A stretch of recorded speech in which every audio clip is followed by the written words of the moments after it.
Are you confused about what to do if your Ecovacs Deebot N79 robotic vacuum cleaner keeps making beeps with a red light like this? Wondering what's wrong with your robot vacuum?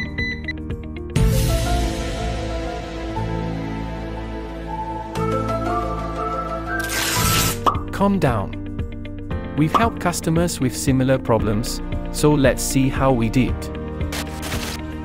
Our customer brought us an Ecovacs Deebot N79 that kept beeping and emitting a red light, even though the robot vacuum battery was just full, but he trusted us to fix it and get the best results.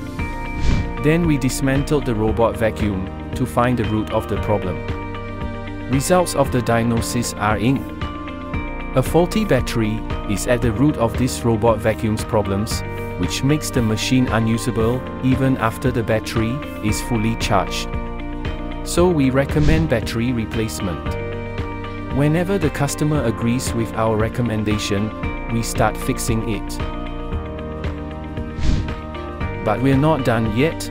Before returning to the customer, we do a unit test to make sure there aren't any more problems. And now, the moment of truth. Our customer's robot is not just functioning, it's performing at its peak. If you've got a robot vacuum problem, let us be your solution.